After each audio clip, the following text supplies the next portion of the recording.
Hey GRIL, my name is Ann Heerde and I'm a graduate of Davuli and a founder of GRIL. Last week I shared a bit about engaging in self-care, particularly during this time of great anxiety, fear, and the unknown.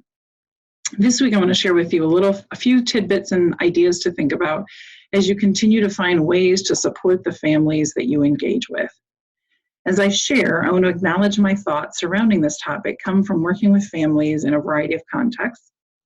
My work experience includes 5.5 years at the Other Way Ministries, a year and a half at Serve Our Youth Ministry. I spent 3 years working at juvenile court, and now I've been in the public mental health system for the past 15 years. I also do a lot of working with families through my participation at my local faith community, Servants Community Church on the west side of Grand Rapids. So with that foundation, as you continue to serve and engage with families, I encourage you to think about a few things. And for some of you, you may say, yep, I've already covered all these things. So for some, these may be old or revisiting issues, and for some, these may be some new additional thoughts. So some of the families that we work with have lived in a multitude of stressors, including poverty and discrimination. Unfortunately, for so many of the families that you may work with, this is normal for them.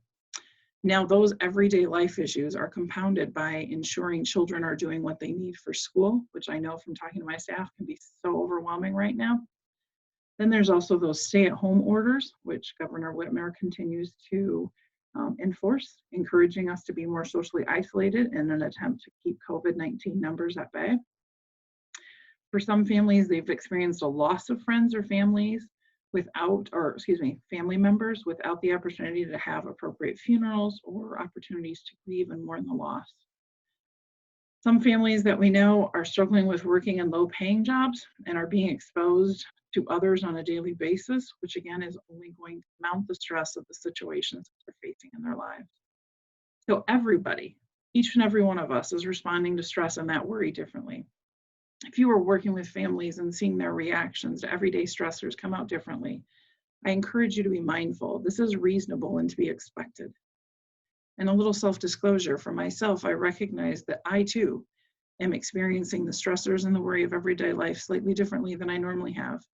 Normally, I consider myself to be a person who can multitask as well as one can, and that I've got some pretty good logic and rational thinking skills.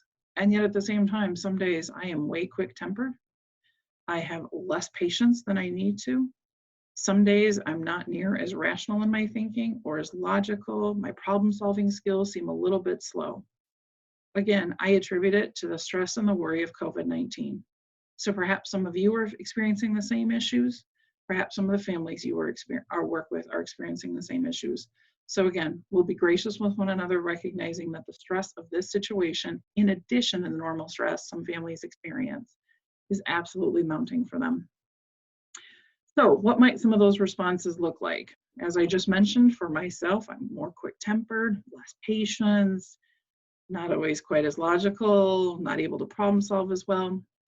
For some families, there might be signs of more anxiety, which could include excessive worry, fatigue, muscle tension, struggles with concentration, difficulties with sleep, restlessness, and irritability.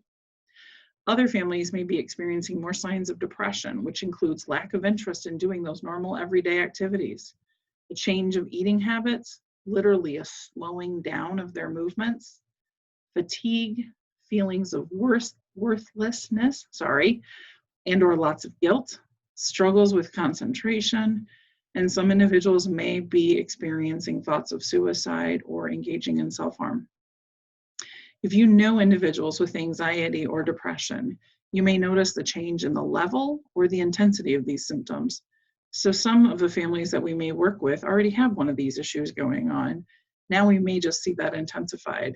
And for some individuals, they're going to now have both anxiety and depression happening at the same time.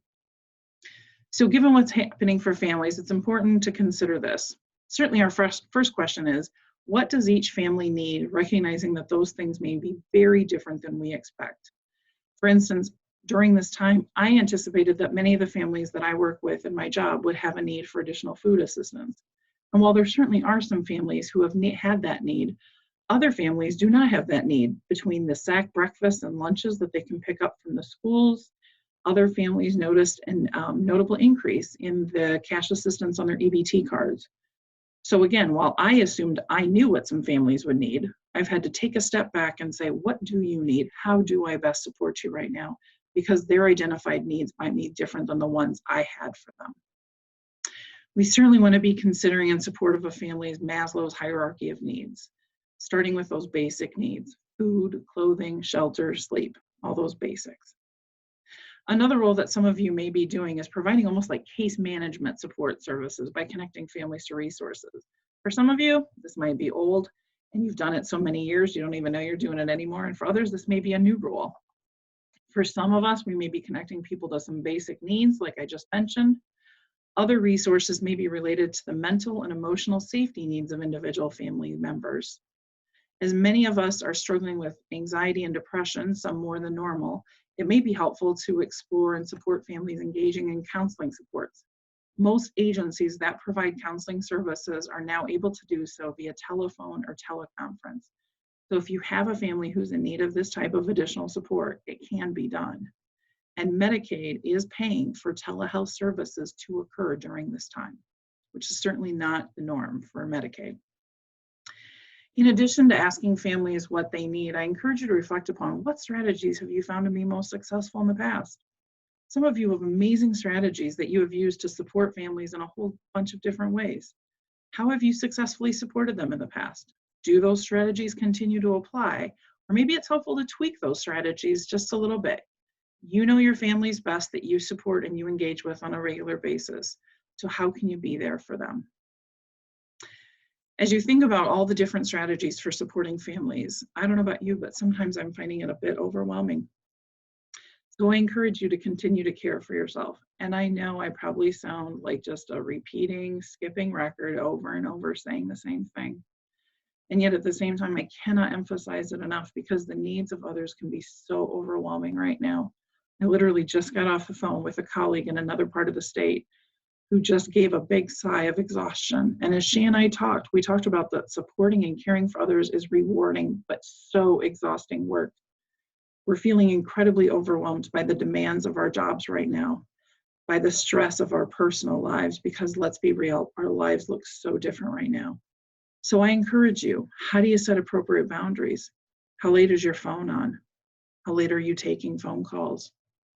How many hours per day or how many hours per week are you working? As you work, I encourage you to support yourself. Be mindful of your needs and the needs of your family as well. What do you need physically, mentally, emotionally, and spiritually right now? I encourage you to be mindful that as we all collectively are going through this situation, it's important for each of us to be good to ourselves and extend ourselves grace and self-care.